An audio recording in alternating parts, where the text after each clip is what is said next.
Hello students, our today's topic is concept of immunotolerance and autoimmunity.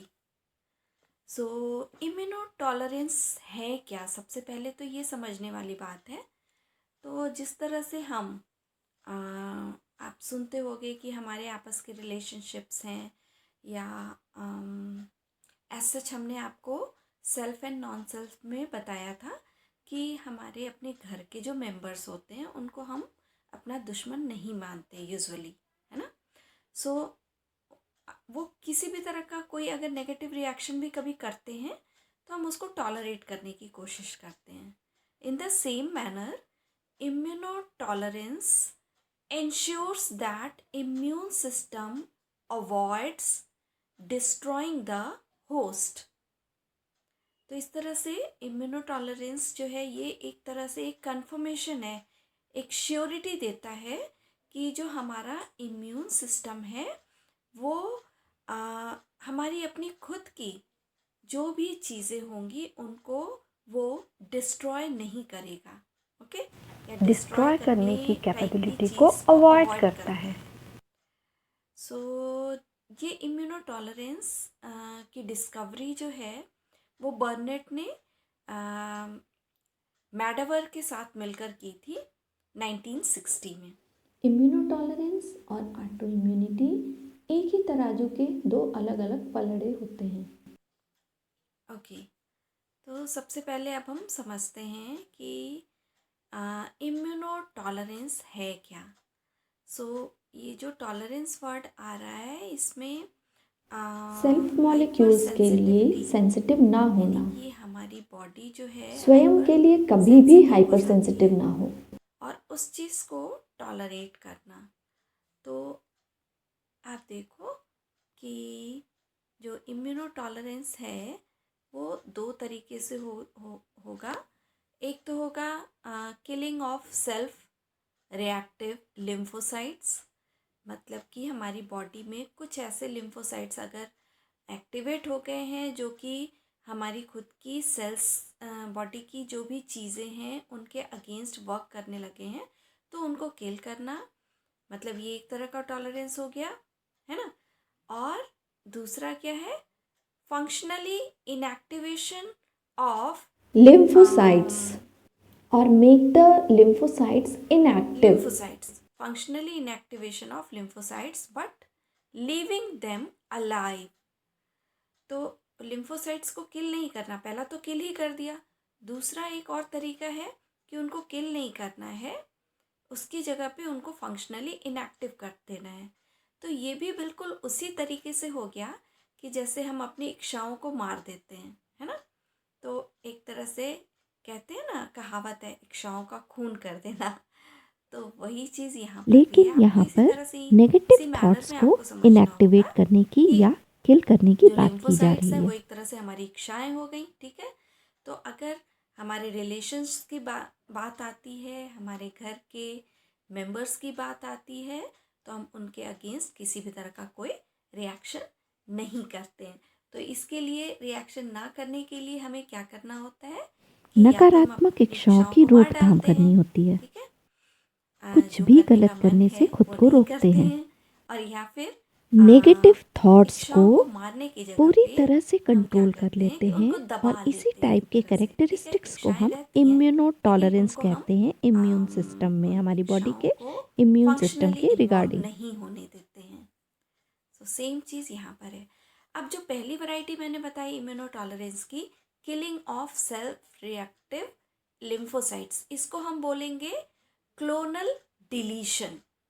Okay, सो एक तरह से जो एंटीबॉडीज़ का फॉर्मेशन होता है, ठीक है, तो उसमें कमी आ जाना। Okay, so clonal deletion, delete हो जाना, deletion, that is the killing of self reactive lymphocytes.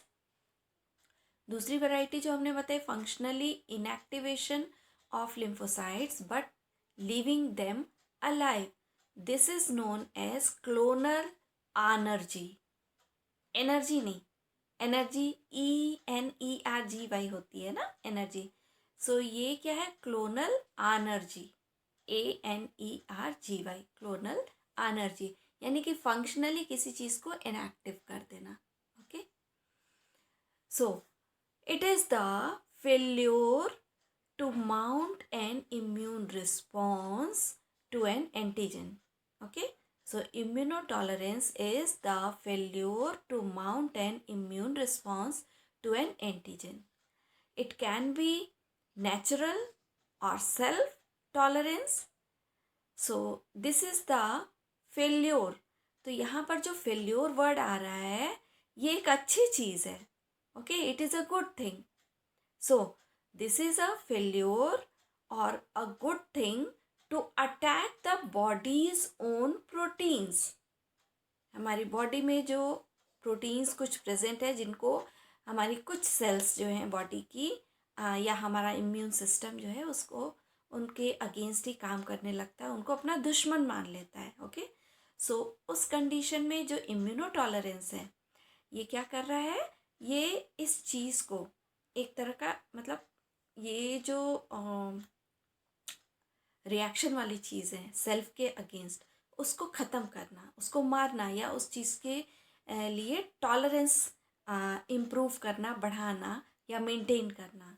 Okay, so this is the failure और a good thing to attack the body's own proteins and other antigens.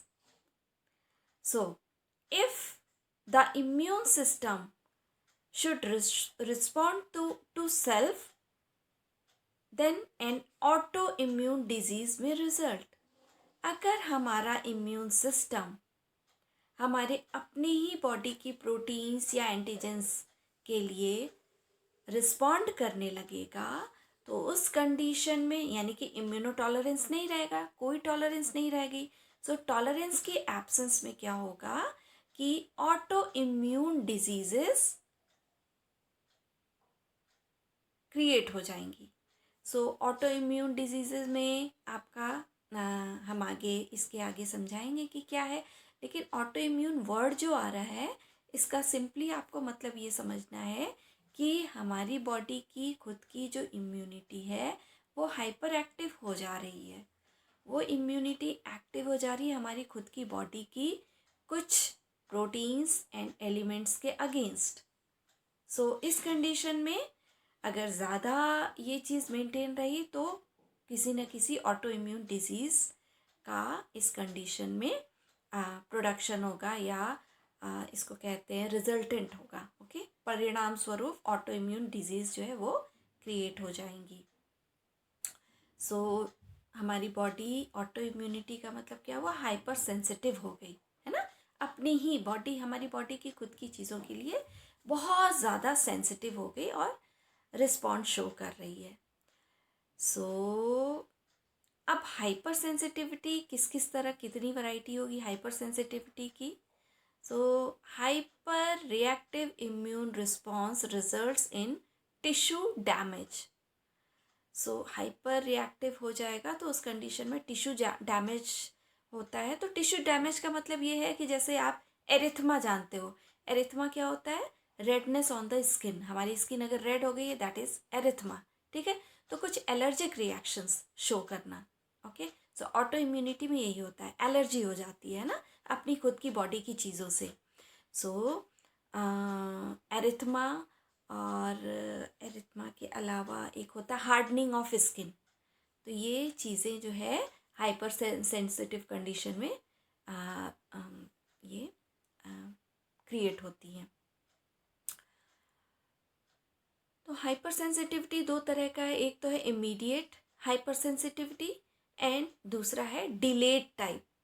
तो immediate hyper sensitivity में जो भी reactions होते हैं वो with in a minute और hours में होते हैं. मतलब कि आप ये समझ लो कि 24 आवर्स से कम में अगर किसी तरह का रिएक्शन शो हो रहा है तो उसको हम इमीडिएट हाइपर सेंसिटिविटी बोलेंगे.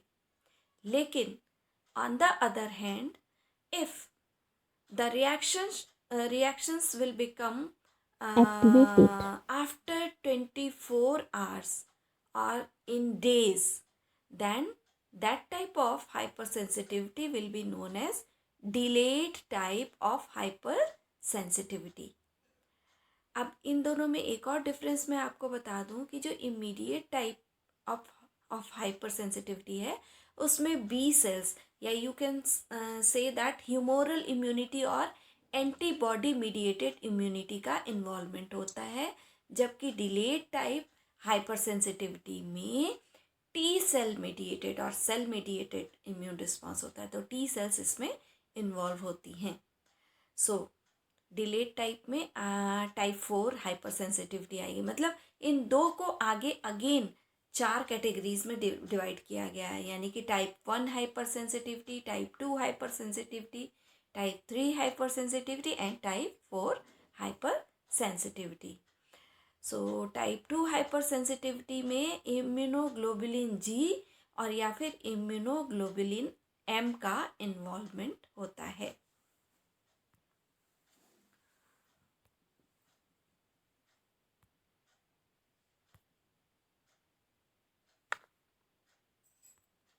ओके, सो अब हाइपर सेंसिटिविटी को हम इस तरह से समझेंगे। ये देखिए यहाँ पर क्लियरली मैंने आपको एक तो जो उधर एनर्जी वाली बात बताई थी, एनर्जी का मतलब क्या होता है, तो पहले समझ लीजिए कि ये जो ट्यूनिंग है, एक्वायर्ड ट्यूनिंग है क्या। सो ये एक्वायर्ड ट्यूनिंग जब हम आपको स्टार्ट किया था हमने, तो स्टार्टिंग में ही बता दिया था कि एज सच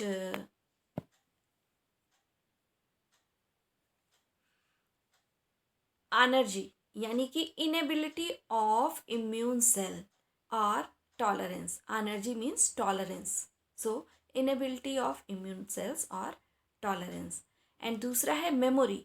मेमोरी में आपका आ जाएगा ऑटो इम्यूनिटी। सो मेमोरी में यानी कि याद रखना, ओके, कि नहीं जैसे हमारे घर के मेंबर्स भी आपस में कुछ किसी को कुछ समझाते भी हैं कि भाई तुम ऐसा मत करो वैसा मत करो, तो जिसको समझाया जा रहा है वो ये सोच लेता है कि ये तो हमारा दुश्मन है भाई, है ना। तो उसके दिमाग में मेमोरी में फिट हो गया कि नहीं ये हमारे दुश्मन है, ये हमारा भला नहीं चाहते, और जबकि ऐसा है नहीं रियलिटी में, है ना। तो हाइपर रिएक्टिव हो जाएंगे और इसको हम ऑटो इम्यूनिटी के फॉर्म में समझ सकते हैं। सो हाइपर सेंसिटिविटी इमीडिएट और डिलेड, और लेकिन उसके बाद इमीडिएट को दो कैटेगरीज में डिवाइड किया गया है, and these two categories are antibody mediated and antigen antibody mediated. ये दो वैरायटी हो गई। तो एंटीबॉडी मीडिएटेड में इम्यूनोग्लोबुलिन ई का इन्वॉल्वमेंट होता है, and this will be known as, जहाँ पर इम्यूनोग्लोबुलिन ई का इन्वॉल्वमेंट है उसको हम टाइप 1 हाइपर सेंसिटिविटी बोलेंगे। वहीं पर एंटीबॉडी मीडिएटेड में ही अगर इम्यूनोग्लोबुलिन जी या फिर इम्यूनोग्लोबुलिन एम का इन्वॉल्वमेंट है तो इस कैटेगरी को हम बोलेंगे टाइप 2 हाइपर सेंसिटिविटी।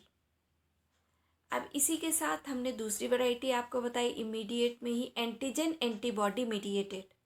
तो एंटीजन एंटीबॉडी मीडिएटेड में इम्यूनोग्लोबुलिन जी मीडिएटेड अगर है तो इसको हम बोलेंगे टाइप 3 हाइपर सेंसिटिविटी।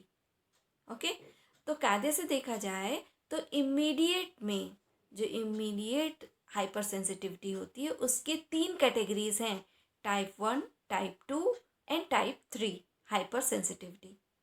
अभी डिलेड में आते हैं, तो डिलेड में हमने आपको बताया कि 24 आवर्स से अगर ज़्यादा लगे या डेज में अगर कोई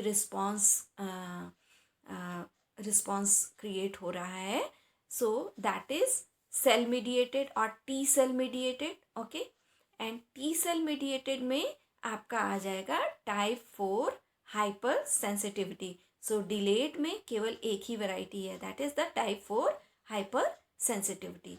सो इस चीज़ को बहुत ईजी है, आप इस चीज़ को बस याद कर लीजिए कि ऑटो इम्यूनिटी यानी कि हाइपर रिएक्टिव हो जाना, और हाइपर रिएक्टिविटी जो है या हाइपर सेंसिटिविटी जो है हमारी बॉडी की ही जो प्रोटीन्स या फिर एंटीजेंस या और भी कोई चीज़ें हैं, मॉलिक्यूल्स हैं, उसके अगेंस्ट अगर रिएक्शंस शो कर रहे हैं तो इसको हम क्या बोलेंगे, हाइपर सेंसिटिविटी। और ये दो तरह का होगा, इमीडिएट होगा और डिलेड टाइप होगा, और इमीडिएट के 3 वैरायटी हो गए, type 1, type 2, type 3 hypersensitivity, and delayed का हो गया type 4 hypersensitivity. So tolerance can be induced only in lymphocytes. Tolerance can be induced only in lymphocytes that express an antigen specific receptor. सो जो tolerance का induction होता है, इस तरह का रिएक्शन जो होता है, मतलब टॉलरेट कर लेना, ये केवल लिम्फोसाइट्स के थ्रू होता है, और ऐसे लिम्फोसाइट्स जो कि एक एंटीजन स्पेसिफिक रिसेप्टर्स के अगेंस्ट अपना एक्सप्रेशन शो करते हैं. इसके अलावा T cell tolerance is more rapidly achieved. तो हमने आपको बताया ना कि इमीडिएट वाला जो है वो उसमें बी सेल या हिमोरल आ जाएगा, बी सेल. यहाँ पर टी सेल टॉलरेंस जो है, यहाँ पर टॉलरेंस की बात की जा रही है ना, सो ज़्यादा टॉलरेंस हो रहा है तभी तो डिलेट टाइप हाइपर सेंसिटिविटी है. तो जस्ट उसका ऑपोजिट होगा. तो T cell tolerance is more rapidly achieved and occurs with lower doses and last longer than B cell tolerance. तो काफ़ी लंबे टाइम तक इस टी सेल का टॉलरेंस होता है.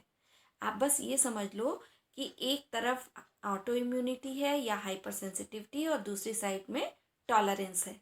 ओके, सो दोनों एक दूसरे के अगेंस्ट चलते हैं. तो अगर हम बैलेंस बना के चले तो इस तरह से अगर इसका वेट बढ़ रहा है तो दूसरा जो है वो घट जाएगा.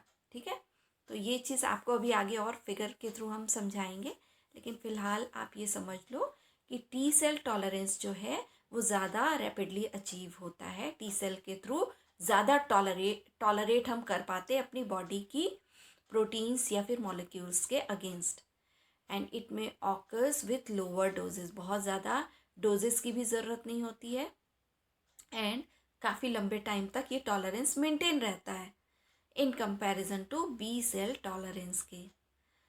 As new cells are produced by the bone marrow, tolerance wanes here. तो आपको पता होगा, मैंने बताया होगा कि जो बोन मैरो होता है उनमें हमेशा नई नई सेल्स जो है वो प्रोड्यूस होती रहती हैं. ठीक है, सो इस वजह से क्या होता है, इसमें टॉलरेंस जो है, टॉलरेंस की कैपेबिलिटी उतनी ज़्यादा नहीं होती है. जबकि by contrast T cell tolerance persist. T cell tolerance काफ़ी लंबे टाइम तक इसलिए रहता है, क्यों? Because the thymus of an adult no longer actively produces new T cells. तो जब हमने आपको लिम्फॉइड ऑर्गन्स पढ़ाया था तो मैंने आपको बताया था कि जो थाइमस होता है उसकी साइज़ धीरे धीरे रिड्यूस होती है जैसे जैसे एज बढ़ता है ना. तो जो यंगर वन होते हैं उनका थाइमस का साइज़ बड़ा होता है, जबकि ओल्डर पीपल का थाइमस छोटा हो जाता है, और धीरे धीरे करके अल्टीमेटली 60 ईयर्स तक आते आते डीजेनरेट हो जाता है ये थाइमस. ठीक है, तो ऐसा क्यों हो रहा है कि साइज़ रिड्यूस हो रही है, मतलब ज़्यादा जो एडल्ट होते हैं, एडल्ट में टी सेल्स जो है, मतलब जो थाइमस है उसके थ्रू जो टी सेल्स का प्रोडक्शन होता है वो बहुत ज़्यादा एक्टिवली, मतलब नए नए टी सेल्स को प्रोड्यूस नहीं करता है. ये काम केवल बोन मैरो के थ्रू होता है, जबकि टी सेल्स सिर्फ थाइमस में मेच्योर होते हैं, मेच्योर होने का काम होता है. ठीक है, सो इस तरह से ये जो टॉलरेंस है टी सेल्स का वो लंबे टाइम तक रहता है. अब मैंने जो आपको बताया कि आप इस पे ध्यान दो कि किस तरह से ऑटो इम्यूनिटी एंड टॉलरेंस, इन दोनों में हम बैलेंस मेंटेन कर सकते हैं. So balance between auto immunity and tolerance.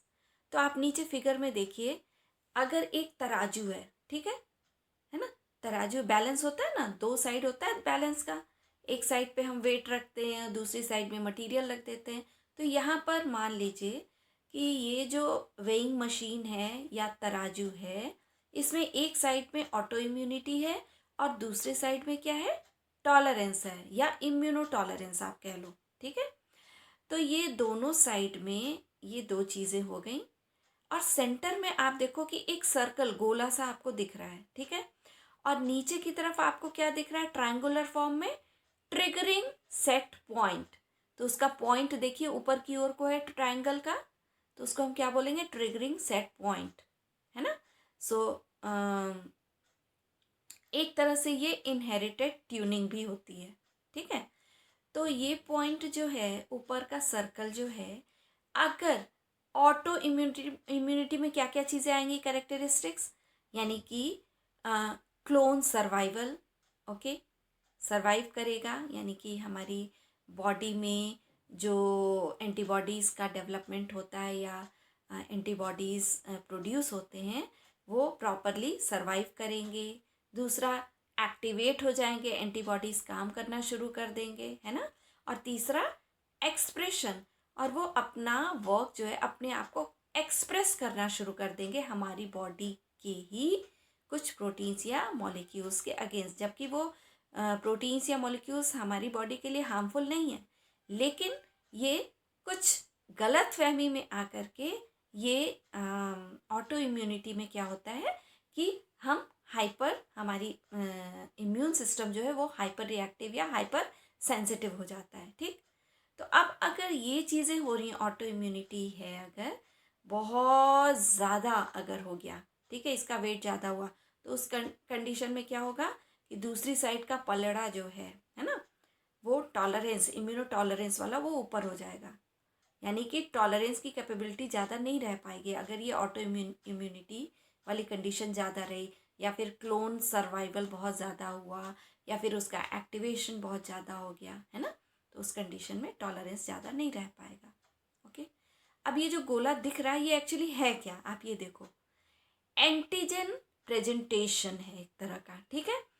तो ये बिल्कुल ट्रिगरिंग सेट पॉइंट के ऊपर का सर्कल ये रिप्रेजेंट कर रहा है कि एंटीजन प्रेजेंटेशन का अमाउंट, उसकी एविडिटी, मतलब एंटीजन की एविडिटी क्या है, और उसकी टाइमिंग क्या है, और उसके साथ में को स्टिमुलस क्या क्या हैं, ठीक है। तो ये सारी चीज़ें आ जा रही हैं ये सर्कल पे। तो ऑटो इम्यूनिटी ज़्यादा हाइपर सेंसिटिव हो गए तो टॉलरेंस कम हो गया, लेकिन वहीं पे अगर टॉलरेंस में क्या क्या कैरेक्टर्स है आप देखो, अगर टॉलरेंस ज़्यादा रहा तो उस कंडीशन में ऑटो इम्यून डिजीज नहीं होगा, ओके। तो टॉलरेंस में क्या है, क्लोन इनहिबिशन, यानी हमारी बॉडी के प्रोटीन्स या एंटीजेंस या फिर अदर मॉलिक्यूल्स जो है उसके अगेंस्ट अगर क्लोन इनहिबिशन हो रहा है, ठीक है, तो यानी कि रिएक्शन नहीं करेगा, है ना। और दूसरा, एलिमिनेशन, दूसरा तरीका है एलिमिनेट कर देना। तो इम्यूनो टॉलरेंस की वजह से क्या होगा, अगर हमारी बॉडी में टॉलरेंस है, हमारी बॉडी का इम्यून सिस्टम जो है वो इम्यूनो टॉलरेंट है, तो उस कंडीशन में ऑटो इम्यून डिजीज़ होने की चांसेस कम हो जाएगी, उसमें पलड़ा ऊपर हो जाएगा, उसकी चांसेस कम रहेंगी, ठीक है। तो ये इस तरह से बैलेंस करते करते करते करते ये दोनों चीज़ें आप देख सकते हो कि बराबर पे ट्रिगरिंग पॉइंट आ सकता है अगर एंटीजन प्रेजेंटेशन का अमाउंट, एविडिटी, टाइमिंग, को स्टिमुलाई, ये सारी चीज़ें एक निश्चित बैलेंस फॉर्म में हो तो, okay. So immunotolerance and autoimmunity ये दोनों एक दूसरे के ऑपोजिट होते हैं। नाउ अब आते हैं हम कि ऑटो इम्यूनिटी के बारे में भी समझ लें, जैसे इम्यूनोटॉलरेंस आपको बता ही दिया है, हाइपर सेंसिटिविटी बता दी क्या है, तो इम्यूनोटॉलरेंस का ही एक नतीजा है। तो इसको हम कैसे, how we will define it, so okay,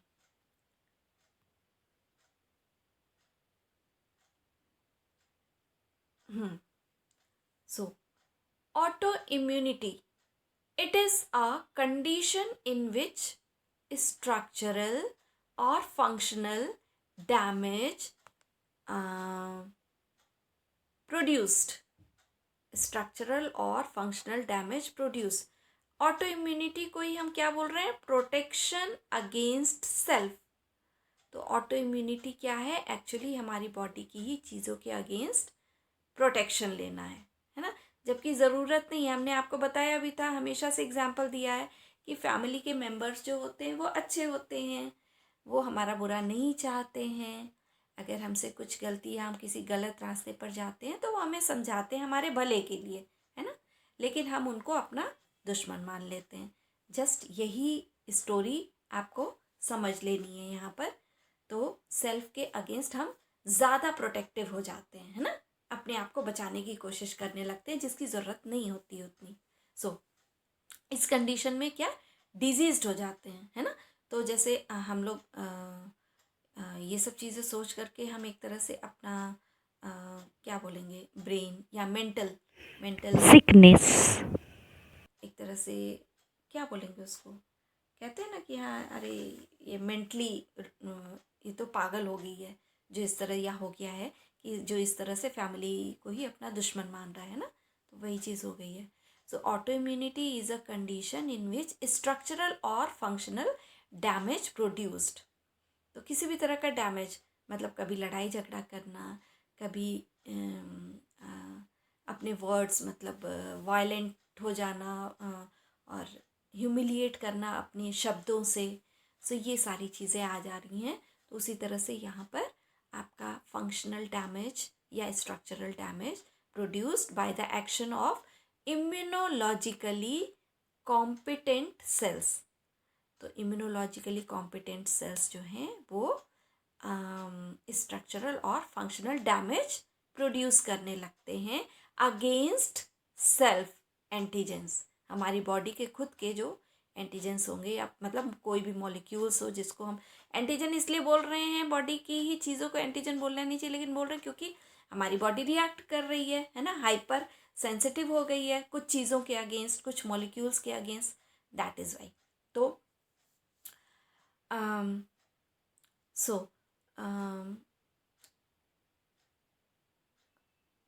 structural or functional damage produced by the action of immunologically competent cells or antibodies against self antigens, which implies injury to self। तो इस तरह से खुद को ही नुकसान पहुंचाना।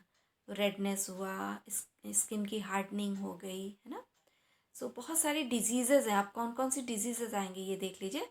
Auto immune disease results from the activation of self-reactive T and B cells by genetic or environmental triggers। So environmental triggers भी हो सकते हैं ये, और genetic triggers भी हो सकते हैं।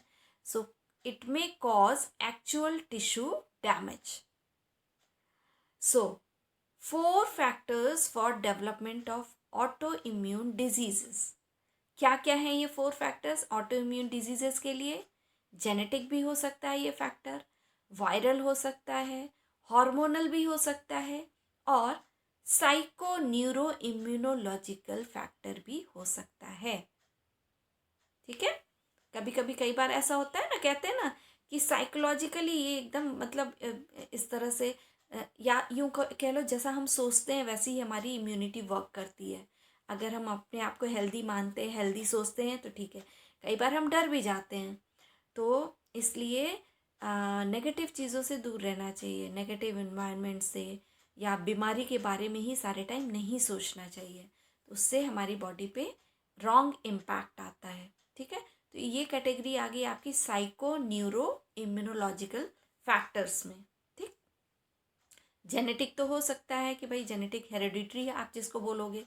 कई बार ऐसा होता है कि हेरेडिटरी आता है कि भाई मदर में कोई ऐसी चीज़ थी या किसी चीज़ के अगेंस्ट वो हाइपर सेंसिटिव थी। सेम एलर्जिक कंडीशन चाइल्ड में भी आ गई।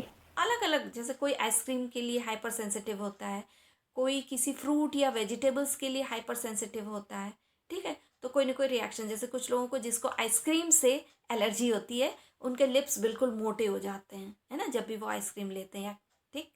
तो इस तरह से और कुछ लोगों में जैसे कोई वेजिटेबल है, सहजन ले लीजिए या सूरन ले लीजिए। ठीक है। ये सब चीज़ों के अगेंस्ट अगर उनकी बॉडी रिएक्ट कर रही है तो क्या होगा, किसी को इचिंग शुरू हो जाती है, किसी की पूरी बॉडी में रेडनेस आ जाता है। ठीक है। तो ये सारी चीज़ें हैं। तो इन्वायरमेंट मतलब जेनेटिक, वायरल, हार्मोनल, साइकोन्यूरोलॉजिकल, साइकोन्यूरो इम्यूनोलॉजिकल, ये सारे फैक्टर्स हो सकते हैं. All 4 of the factors can affect gene expression. तो ये फैक्टर्स जीन एक्सप्रेशन को भी अफेक्ट करते हैं. Okay, which directly or indirectly interferes with important immunoregulatory actions. तो ये जो जीन एक्सप्रेशन होता है वो डायरेक्टली और इनडायरेक्टली इंटरफेयर करने लगता है जो हमारी इम्यूनो रेगुलेटरी एक्शंस होते हैं, इम्पॉर्टेंट इम्यूनो रेगुलेटरी एक्शंस होते हैं, उनके साथ में ये इंटरफेयर करने लगते हैं. ठीक है, ये सारे फैक्टर्स, और इसकी वजह से डिजीज़ क्रिएट होती है. ठीक है, सो वो जो डिजीज़ क्रिएट होगी that will be known as autoimmune diseases. So next है classification of autoimmune disease. कैसे हम क्लासीफाई करेंगे ऑटो इम्यून डिजीज़ को? या तो ये हीमोसाइटोलिटिक हो सकते हैं, ठीक है, ब्लड से रिलेटेड हुआ, या फिर ये लोकलाइज्ड हो सकते हैं. लोकलाइज्ड मतलब कि ऑर्गन स्पेसिफिक हो सकता है, या फिर ये सिस्टमिक होंगे, सिस्टमिक में नॉन स्पेसिफिक हो सकता है, और या फिर ट्रांजिटरी हो सकते हैं. सो ये 4 वैरायटीज़ हैं ऑटो इम्यून डिजीजेस की.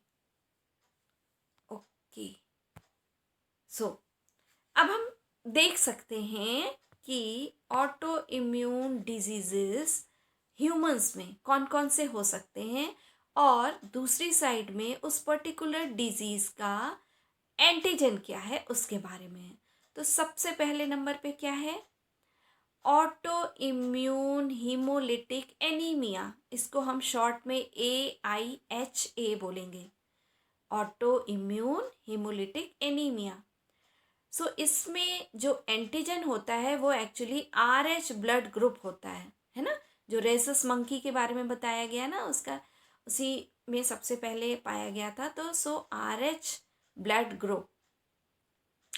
सो इसमें क्या होता है? Antibodies formation to own red blood corpuscles. हमारी खुद की जो RBCs होती हैं उसके अगेंस्ट एंटीबॉडीज़ का फॉर्मेशन होना. तो एंटीबॉडीज़ फॉर्मेशन होने का मतलब क्या हुआ कि एंटीबॉडीज़ एक तरह से सैनिक होती हैं. मैंने आपको बताया है कि हमारे डिफेंस सिस्टम में वर्क करता है. तो ये सैनिक जो हैं वो जिस चीज़ के अगेंस्ट बने हैं, जिस यानी RBCs के अगेंस्ट अगर एंटीबॉडीज़ का फॉर्मेशन हो रहा है तो ये एंटीबॉडीज़ क्या करेंगे? RBCs को ही किल कर देंगे, ख़त्म करने की कोशिश करेंगे. ठीक है, सो इस डिजीज़ को हम बोलेंगे ऑटो इम्यून हीमोलिटिक एनीमिया. ठीक, तो RBCs को ही ख़त्म करेंगे तो एनीमिक कंडीशन आ जाएगी. ओके, सेकंड है ग्रेव्स डिजीज़.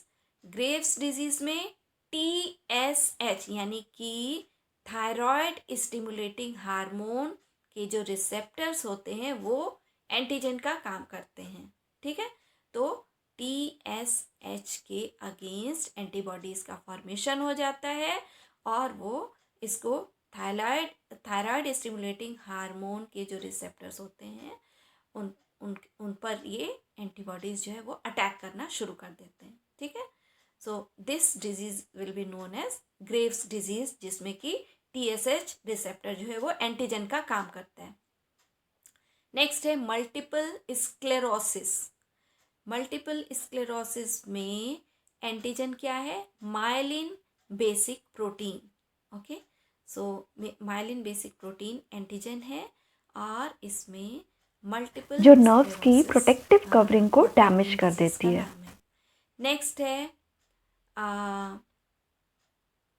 मास्थेनिया ग्रेविस.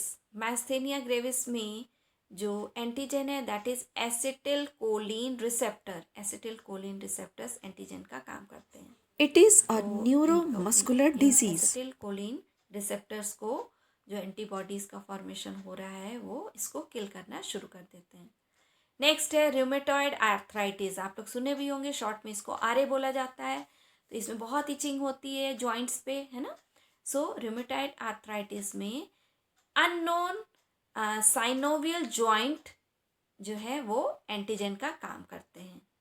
सो इसलिए जॉइंट्स में जॉइंट पेन होना शुरू हो जाता है, क्योंकि उसके अगेंस्ट ज़्यादा हाइपर सेंसिटिव हो गए हैं, है ना। तो ये हाइपर सेंसिटिविटी जो है वो क्या करेगी, एक डिजीज़ के फॉर्म में क्रिएट हो जाएगी। तो that will be known as rheumatoid arthritis. Next disease है सिस्टमिक ल्यूपस एरिथमेटस। तो SLE शॉर्ट में इसको SLE बोलते हैं। इसमें एंटीजन क्या है, DNA है, हिस्टोन्स हैं और SNRNP। Small nuclear ribonucleoprotein. इस डिजीज इसमें फेशियल रैशेस हो जाते हैं। Systemic lupus erythematosus. Then type 1 diabetes mellitus, ये भी आपका ऑटो इम्यून डिजीज में आता है, टाइप 1 जो डायबिटीज होता है। ओके, सो इसमें पैंक्रियाटिक बीटा सेल्स जो होती हैं वो एंटीजन का काम करती हैं। ठीक है, तो पैंक्रियाटिक बीटा सेल्स के अगेंस्ट ही एंटीबॉडीज जो है वो काम करने लगते हैं और इनको किल कर देते हैं, इन बी सेल्स को ख़त्म कर देते हैं। So no production of insulin. Next है Goodpasture's disease. Goodpasture's disease में एंटीजन क्या है, basement membrane of lung and kidney. तो गुड पास्चर्स डिजीज में जो किडनी एंड लंग्स के बेसमेंट मेम्ब्रेन होते हैं वो एंटीजन का काम करते हैं। तो ये बेसमेंट मेम्ब्रेन ही डिस्ट्रॉय होने लगता है। That is responsible for the vascular diseases. Last में आपका टेम्पोरल आर्थराइटिस है। टेम्पोरल आर्थराइटिस में जो एंटीजन के रूप में होते हैं वो इन्फ्लेमेशन इन ब्लड वेसल्स, यानी कि ब्लड वेसल्स की इन्फ्लेमेशंस जो होते हैं वो टेम्पोरल आर्थराइटिस में आते हैं। So these are all diseases that may known as autoimmune diseases in humans. So एक तरह से आज आपका concept of immunotolerance and साथ में ऑटो इम्यूनिटी, ये दोनों चीज़ें आपकी कंप्लीट हो गई हैं। आप इसका नोट्स अच्छे से बना लीजिएगा और बना करके शॉर्ट में ये सारे डिजीज़ेस के नाम, हो सके तो थोड़ा बहुत इनके बारे में आप पढ़ना चाहें तो आप पढ़ के देखिएगा। तो आज का आपका ये टॉपिक यहीं एंड होता है। नोट्स ज़रूर बना लीजिएगा आप लोग। Thank you so much.